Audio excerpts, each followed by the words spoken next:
ہر طرح سے یہ کوشش کی جاتی رہی ہے کہ جو حکومت کے پاس اس وقت 4 اتحادی جماعتیں ہیں، جن میں MQM ہے، PMLQ ہے، GDA ہے اور BNP ہے، ان 4 جماعتوں کی کولیشن سے وفاقی حکومت یا عمران خان صاحب کی حکومت اس وقت سٹینڈ کر رہی ہے۔ اگر یہ چاروں اتحادی الگ ہو جائیں تو حکومت کے پاس عددی اکثریت پوری نہیں ہو پائے گی۔ تو اب پاسبلٹیز کیا ہیں، امکانات کیا ہیں، اس حوالے سے شہر اقتدار میں کافی چیزیں گردش کر رہی ہیں۔ کچھ لوگوں کا یہ خیال ہے کہ اب عدم اعتماد کی تحریک جو ہے وہ عمران خان صاحب کے اگینسٹ لائی جا سکتی ہے، یا کچھ اپوزیشن کے لوگ ایسے ایکٹیویٹ کیے جا سکتے ہیں یا ایسی لابی شروع کی جا سکتی ہے کہ 4 6 7 8 10 ووٹوں کا معاملہ باقی ہے، تو کسی طرح سے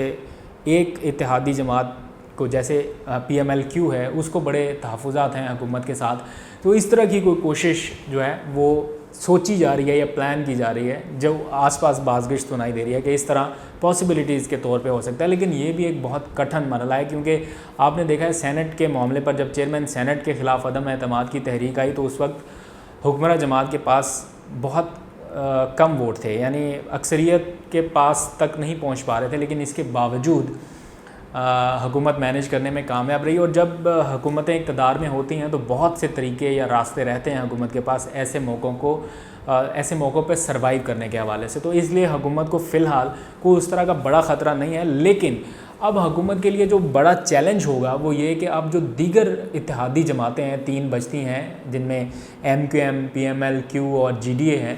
اب ان کے جو نخرے ہیں وہ ایک طرح سے بڑھ جائیں گے اور وہ اپنا جو بھاؤ ہے وہ پھر بڑھا دیں گے، اوپر کر لیں گے، کیونکہ MQM چاہتی ہے حکومت سے ایک اور وزارت لینا، اور وزیر اعظم اس چیز پر رضامند نہیں ہو رہے ہیں، تو انہوں نے ایک وزیر کو ہٹا کے ان کے دوسرے بندے کو موقع دے دیا۔ تو اب وہ یہ فورس کر سکتے ہیں کہ ہمیں ایک اور وزارت دی جائے۔ PMLQ کے بڑے تحفظات ہیں، خاص طور پر پنجاب حکومت کے حوالے سے، تو وہ ایک الگ سے بلیک میلنگ کی پوزیشن میں آ سکتے ہیں۔ تو یقیناً حکومت کے لیے پریشانی بڑھ رہی ہے اس وقت، اور کہیں نہ کہیں وزیر اعظم عمران خان یہ ضرور سوچ رہے ہوں گے کہ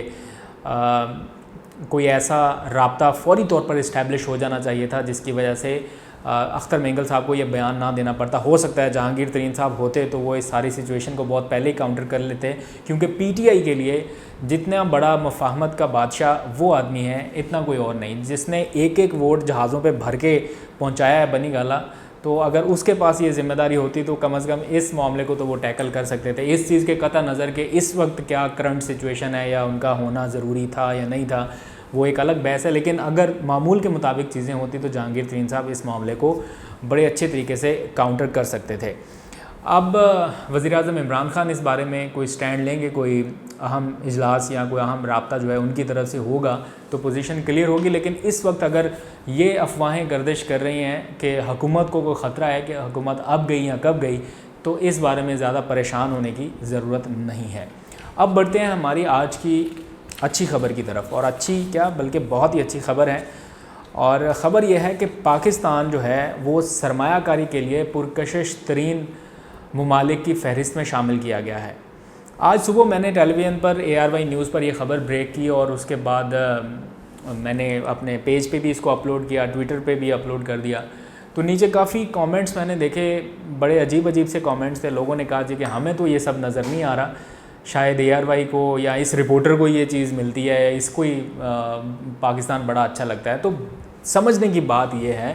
کہ وہ خبر ARY کی نہیں تھی، وہ خبر فائنینشیل ٹائمز کا ایک آرٹیکل ہے۔ فائنینشیل ٹائمز ایک معروف جریدہ ہے، ایک انٹرنیشنل لیول کا اخبار ہے جس کو پوری دنیا فالو کرتی ہے، ملینز میں ان کے فالوور ہیں، اور انہوں نے یہ آرٹیکل چھاپا، اور اس آرٹیکل میں انہوں نے لکھا کہ پاکستان جو ہے وہ سرمایہ کاری کے لیے ایک ابھرتی ہوئی مارکیٹ کے طور پر سامنے آ رہا ہے، جس میں سرمایہ کاری کے مواقع ہیں۔ ہم یہ کلیم نہیں کر رہے کہ پاکستان میں سرمایہ کاری آ گئی ہے یا پاکستان بہت اوپر چلا گیا سرمایہ کاری میں، لیکن ایک انٹرنیشنل سطح پر اس چیز کا اظہار کیا جا رہا ہے کہ پاکستان میں سرمایہ کاری کے مواقع ہیں، اور ساتھ ہی ارج کیا جا رہا ہے انٹرنیشنل کمیونٹی کو کہ وہ اس مارکیٹ کی طرف رخ کرے، تو اس طرح کے اخبارات جو ہیں وہ اوپینین میکنگ میں اپنا بڑا زبردست اور اہم کردار ادا کرتے رہے ہیں ہمیشہ ماضی میں، اور اس طرح کے اخبار میں پاکستان کی مارکیٹ کو لے کے یہ خبر چھپنا کہ یہ سرمایہ کاری کے لیے بہت موضوع ہے، اگر عالمی سرمایہ کار چاہیں تو پاکستان میں سرمایہ کاری کریں، ان کو فائدہ ہوگا۔ اور یہ اس صورت میں یہ آرٹیکل چھاپا گیا ہے جو پچھلے کوئی 18 ماہ میں کوششیں کی گئی ہیں ایز آف ڈوئنگ بزنس کے حوالے سے۔ سرمایہ کاری ابھی آئی نہیں ہے، لیکن سرمایہ کاری کو لانے کے لیے جو راہ ہموار کی جا رہی ہے یہ اس حوالے سے بات ہو رہی ہے، اور وزیر اعظم عمران خان نے کچھ درجنوں اجلاس اس بارے میں کر رکھے ہیں، شاید درجنوں سے بھی زیادہ ہیں، کیونکہ میں ان کے ایک ایک اجلاس کی کارروائی کو کور کرتا ہوں، اس لیے مجھے بہت اچھے سے اندازہ ہے۔ وزیر اعظم عمران خان کی اس وقت اگر کوئی 3-4 ٹاپ ترجیحات کو آپ اٹھا کر دیکھیں تو ان میں سے ایک ان کی ترجیح جو ہے وہ ایز آف ڈوئنگ بزنس ہے، یعنی پاکستان میں بزنس یا سرمایہ کاری لانے کے لیے آسانیاں پیدا کرنا۔ اس کے لیے انہوں نے بہت سے سٹیپ لیے ہیں، لیکن چونکہ معیشت کی صورتحال اس وقت اتنی نازک ہے، اور جو آپ کا پیسہ ہے یا آپ کا سرمایہ ہے اس کی فلکچویشن اتنی زیادہ ہے ڈالر کے مقابلے میں کہ وہ کہیں ایک جگہ سٹیبل ہو تو سرمایہ کاری آئے، تو اس کے یہ ویری کرتی ہے سچویشن، اس کی بہت سی وجوہات ہو سکتی ہیں، لیکن the matter of fact is this کہ پاکستان عالمی سطح پر ریکگنائز ہو رہا ہے کہ یہاں پر سرمایہ کاری کے وسیع مواقع موجود ہیں۔ تو اس آرٹیکل میں یہ لکھا گیا ہے کہ عمران خان صاحب نے 2018 میں انتخابات میں کامیابی کے بعد پاکستان کی مجموعی آؤٹ لک کو تبدیل کر دیا ہے اس حوالے سے، سرمایہ کاری کو اٹریکٹ کرنے کے حوالے سے، اور یہ لکھا گیا ہے کہ مختصر عرصے کے دوران پاکستان میں کاروباری اور معاشی پالیسیوں میں قابل قدر بہتری آئی ہے۔ یہ نہیں کہا گیا کہ معیشت بہتری ہوئی ہے، ان کی جو پالیسیز ہیں ان میں بہتری آئی ہے، اب ان پالیسیز پر عمل درآمد کب ہوگا یہ نیکسٹ فیز ہے۔ اس کے ساتھ ساتھ یہ بھی لکھا گیا ہے کہ اسٹیٹ بینک جو مرکزی بینک ہے پاکستان کا، اس میں بھی کچھ ایسی اصلاحات کی گئی ہیں جن کے باعث جو سرمایہ کار پاکستان میں پہلے آنے سے ڈرتے تھے یا ان کا اعتماد بحال نہیں ہو رہا تھا، اب ان کا اعتماد بحال ہو سکتا ہے۔ اور آخر میں انہوں نے یہ لکھا ہے کہ جو عالمی سرمایہ کار ہیں ان کو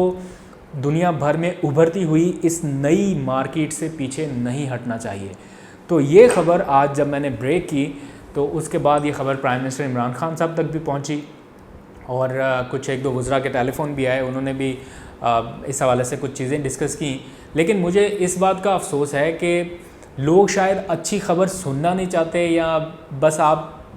یوں سمجھ لیے جیسے کچھ لوگ بیٹھے ہوئے ہیں کہ بس نیگیٹو چیزیں آئیں تو ہاں یہ ٹھیک ہے، اگر آپ یہ کہیں کہ جی معیشت ڈوب گئی تو ہاں یہ ٹھیک بات کر رہا ہے، اگر آپ یہ کہیں کہ معیشت کی بہتری کے لیے کچھ اچھا کام ہونے جا رہا ہے، نہیں یہ ہو ہی نہیں سکتا، یہ غلط ہے۔ تو یہ تھوڑا سا مائنڈ سیٹ جو ہے اس کو چینج کرنا پڑے گا۔ اگر پاکستان کے لیے کچھ اچھا ہو رہا ہے تو آپ کائنڈلی اس کو سپورٹ کیا کریں، اور مجھے سب سے زیادہ خوشی اس وقت ہوتی ہے جب پاکستان کی پازیٹیو سائڈ جو ہے وہ میں آپ کے سامنے رکھوں، اور پورا دن میں اس چیز کی تلاش میں رہتا ہوں کہ اچھی اور پازیٹیو چیز کیا ہے۔ یار نیگیٹو تو ہر بندہ ہی دکھا دیتا ہے، میں آپ کو 10 چیزیں نیگیٹو بولوں آپ چپ کر کے مان لیں گے۔ آپ لوگوں کو شاید یہ اندازہ ہے کہ میرے پاس انفارمیشن کا ایکسیس رہتا ہے یا اس کی پاور کوریڈور تک ایکسیس ہے، تو اس کے پاس انفارمیشن ہے، تو اگر میں آپ لوگوں کو غلط انفارمیشن پہنچاؤں کہ جی بس ڈوب گئی معیشت اور خان صاحب بھی پریشان ہیں اور کسی بھی وقت کچھ ہو سکتا ہے، آپ لوگ سچ مان لو گے اس کو۔ لیکن اگر کوئی اچھی پازیٹیو چیز آئے تو اس کو ایکسیپٹ کرنا شاید تھوڑا مشکل کام ہے، لیکن آپ ایکسیپٹ کریے، انشاءاللہ اچھے دن آئیں گے۔ یہ ہمیشہ اس طرح کے حالات نہیں رہیں گے۔ اب تک کے لیے اتنا ہی، مجھے اجازت دیجیے، اپنا بہت سا خیال رکھیے گا، اللہ حافظ۔